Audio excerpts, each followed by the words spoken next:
Bismillahirrahmanirrahim. Assalamualaikum warahmatullahi wabarakatuh. Berjumpa lagi dengan saya, Pak Handoko, di dalam kanal YouTube ini. Bagi teman-teman yang baru pertama kali berkunjung di kanal YouTube ini, maka saya sarankan untuk klik tombol subscribe dan nyalakan lonceng notifikasinya ya, agar kalian tidak ketinggalan berbagai macam update latihan soal P3K Guru tahun 2021. Nah, di dalam video ini saya akan membahas latihan soal pedagogik P3K Guru tahun 2021 untuk materi teori belajar. Nah, tanpa berlama-lama lagi, yuk kita langsung menuju ke soal yang pertama.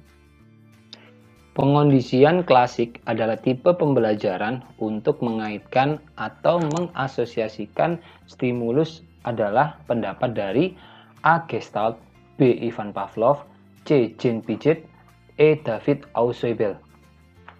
Untuk soal nomor 1, jawaban yang paling tepat menurut Pak Handoko adalah yang B, teman-teman, yaitu Ivan Pavlov. Jadi, Pavlov terkenal dengan teori belajar klasik yang dikenal dengan classical conditioning. Dalam teori classical conditioning, ini stimulus yang awalnya tidak memunculkan respons tertentu kemudian diasosiasikan dengan stimulus yang kedua, sehingga terbentuk respon yang diinginkan. Dengan kata lain, perlu adanya pembiasaan atau conditioning untuk memunculkan respon yang diinginkan. Misalnya, agar peserta didik dapat mengerjakan soal dengan baik, guru perlu membiasakan untuk memeriksanya, menjelaskannya, memberi timbal balik terhadap hasil pekerjaannya. Jadi, untuk soal nomor 1, jawaban yang paling tepat adalah yang B, Ivan Pavlov. Lanjut ke soal nomor 2. Pernyataan berikut ini yang paling sesuai dengan teori belajar Gestalt adalah A. Ganjaran berperan penting dalam perubahan tingkah laku peserta didik. B. Peserta didik diberi kebebasan untuk mengembangkan potensi dirinya sendiri. C. Suatu peristiwa dipandang sebagai fenomena yang utuh dan logis. D. Peserta didik membangun pengetahuannya sendiri. Untuk soal nomor 2, jawaban yang paling tepat menurut Pak Handoko adalah yang C, teman-teman, yaitu suatu peristiwa dipandang sebagai fenomena yang utuh dan logis. Jadi, teori Gestalt ini dibentuk oleh Max Wertheimer, Wolfgang Kohler, dan Kurt Koffka. Kata Gestalt berasal dari bahasa Jerman yang berarti pola atau konfigurasi. Teori Gestalt memandang bahwa sesuatu yang dipersepsi merupakan kebulatan suatu unity atau suatu Gestalt. Teori Gestalt ini mengkonseptualisasi berbagai peristiwa sebagai fenomena yang utuh dan logis. Hukum-hukum dalam teori ini meliputi hukum sinergis, keterdekatan, kesamaan, ketutupan, dan kesinambungan. Jadi jawaban yang paling tepat untuk soal nomor 2 adalah yang C, teman-teman. Lanjut ke soal nomor 3.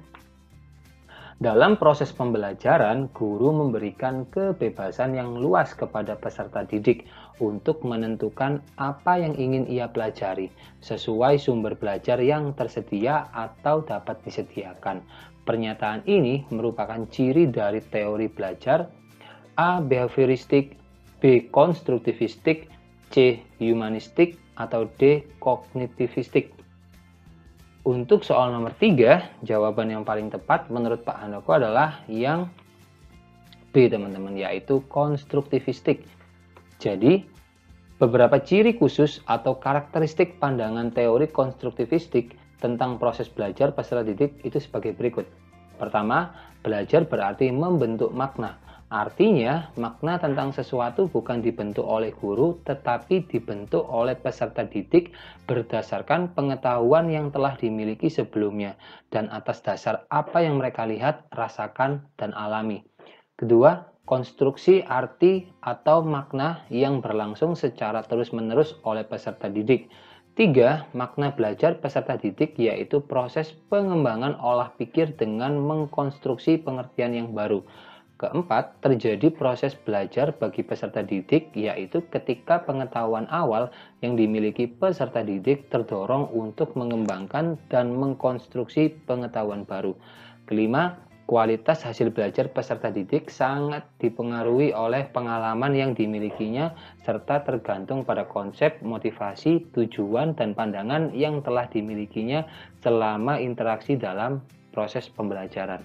Jadi untuk soal nomor 3, jawaban yang paling tepat adalah teori belajar konstruktivistik.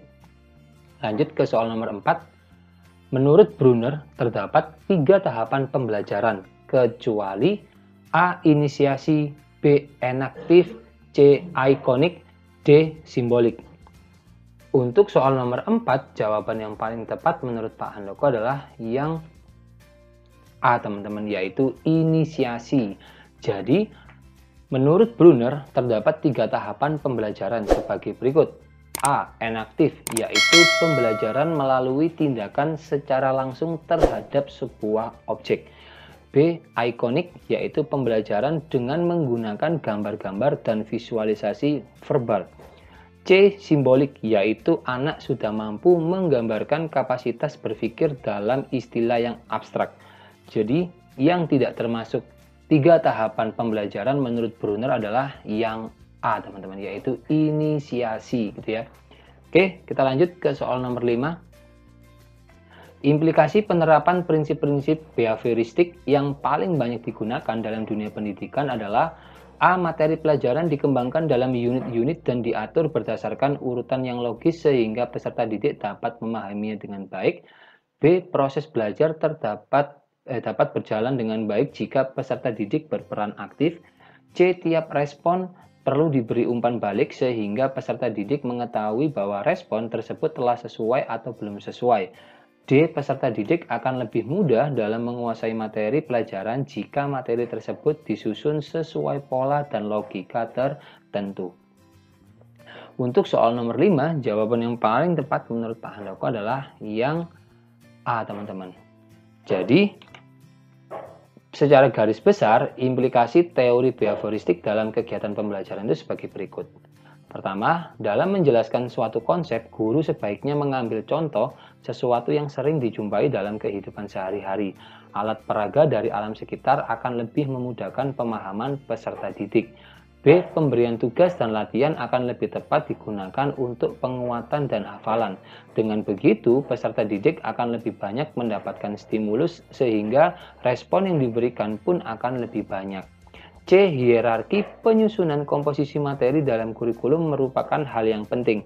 Materi disusun dari materi yang mudah ke materi yang lebih sulit sehingga sesuai dengan tingkat kelas dalam jenjang pendidikan. Penguasaan materi yang lebih mudah sebagai syarat untuk mendapatkan penguasaan materi yang lebih sulit. Jadi jawaban yang paling tepat untuk soal nomor 5 adalah yang A.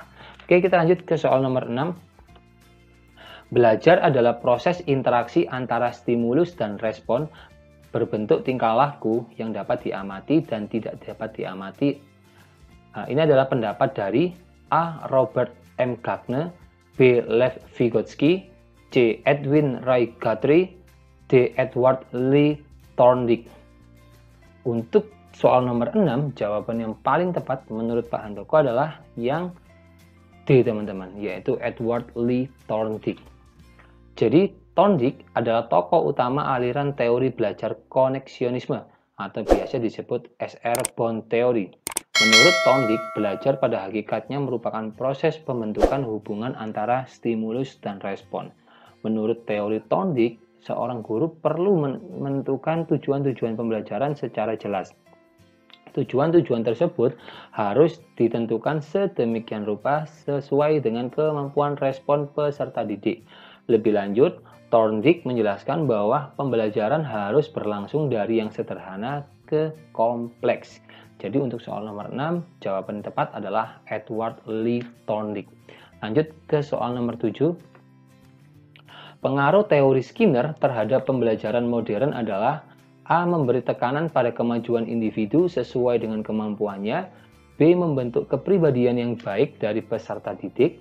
C. Perlu menggunakan penguatan atau reinforcement yang positif secara sistematis, bervariasi, dan sesegera mungkin pada saat respon peserta didik muncul. D. Perlu ada tujuan yang jelas yang diharapkan dicapai oleh peserta. Untuk soal nomor 7, jawaban yang paling tepat menurut Pak Handoko adalah yang C, teman-teman.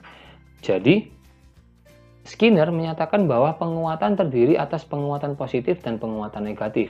Penguatan dapat disebut sebagai penguatan positif jika penguatan tersebut dapat membuat peserta didik semakin sering tindakannya. Adapun penguatan negatif melibatkan pengurangan atau penghilangan kejadian yang tidak menguntungkan setelah menampilkan perilaku. Contoh penguatan positif adalah guru memberi pujian kepada peserta didik ketika mereka berhasil menyelesaikan tugasnya. Sementara itu, contoh penguatan negatif yaitu guru berhenti menegur peserta didik ketika ia sudah dapat mengerjakan PR-nya tepat waktu. Untuk mengubah tingkah laku anak dari negatif menjadi positif, guru perlu mengetahui psikologi yang dapat digunakan untuk memperkirakan atau memprediksi dan mengendalikan tingkah laku anak. Jadi untuk soal nomor 7, jawaban yang paling tepat adalah yang C. Lanjut ke soal nomor 8. Salah satu tokoh pendidikan yang menganut aliran kognitivisme yaitu Jerome S. Bruner yang mengemukakan teori yang disebut A. Classical Conditioning, B. Operant Conditioning, C. Discovery Learning, atau D. Belajar bermakna. Untuk soal nomor 8, jawaban yang paling tepat menurut Pak Handoko adalah yang C, teman-teman, yaitu Discovery Learning. Jadi, Bruner banyak memberikan pandangan mengenai perkembangan kognitif manusia, bagaimana manusia belajar atau memperoleh pengetahuan, menyimpan pengetahuan, dan mentransformasikan pengetahuan. Dalam mempelajari manusia, ia menganggap manusia sebagai pemroses, pemikir, dan pencipta informasi. Dasar teori Bruner adalah pendapat Piaget yang menyatakan bahwa anak harus berperan aktif saat belajar di kelas. Konsep yang dikembangkannya yaitu belajar dengan menemukan atau discovery learning. Peserta didik mengorganisasikan bahan pelajaran yang dipelajarinya sesuai dengan kemajuan berpikirnya. Dengan demikian, peserta didik akan lebih mudah mengingat suatu konsep yang mereka dapatkan sendiri melalui proses belajar, penemuan, atau prinsip belajar. Jadi jawaban yang paling tepat untuk soal nomor 8 ini adalah yang C. Lanjut ke soal nomor 9. Perhatikan pernyataan berikut ini. 1. Pembelajaran mementingkan pembentukan perangsang, stimulus, dan respon. 2. Pengetahuan ditemukan sendiri oleh peserta didik melalui pengalaman belajar mandiri. 3. Peserta didik menentukan sendiri apa yang akan dipelajari. 4. Pembelajaran mengutamakan pembentukan kepribadian peserta didik. Dari pernyataan tersebut, karakteristik teori belajar behavioristik yaitu A 3 dan 4, B 1 dan 3, C 2 dan 3, atau D 1 dan 2. Untuk soal nomor 9, jawaban yang paling tepat adalah yang D, teman-teman, yaitu 1 dan 2. Jadi, menurut teori behavioristik, belajar merupakan perubahan tingkah laku yang disebabkan adanya interaksi antara stimulus, rangsangan, dan respon. Tanggapan, dengan kata lain, belajar adalah bentuk perubahan tingkah laku yang baru dari peserta didik sebagai hasil interaksi antara stimulus dan respon. Jadi jawaban yang paling tepat untuk soal nomor 9 ini adalah yang D. Lanjut ke soal nomor 10. Berikut ini yang merupakan tokoh behavioristik yaitu A. B.F. Skinner, B. Jerome S. Bruner, C. Lev Vygotsky, atau D. David Ausubel. Untuk soal nomor 10, jawaban yang paling tepat menurut Pak Handoko adalah yang A, teman-teman, yaitu B.F. Skinner. Jadi, teori-teori yang tergolong ke dalam teori behavioristik yaitu teori keterhubungan atau contiguity dari Guthrie, kemudian koneksianisme dari Thorndike, teori operan dari Skinner, classical conditioning dari Pavlov, dan teori drive stimulus reduction dari Hull. Jadi jawaban yang paling tepat untuk soal nomor 10 ini adalah yang A. Oke, seperti itu ya. Wah, tidak terasa kita sudah berada di penghujung video pembelajaran ini, teman-teman. Jika kalian ada pertanyaan seputar materi ini, kalian dapat menuliskannya di kolom komentar atau kalian juga bisa menanyakan hal itu kepada saya melalui kontak medsos ini ya. Saya ucapkan terima kasih bagi kalian yang telah menonton video ini hingga akhir. Jika kalian merasa video ini bermanfaat, jangan lupa bagikan video ini kepada teman-teman kalian ya, agar kebermanfaatan itu tidak hanya berhenti di kalian saja. Dan juga jangan lupa untuk klik subscribe dan like video ini. Akhir kata, Assalamualaikum warahmatullahi wabarakatuh. Salam Historia.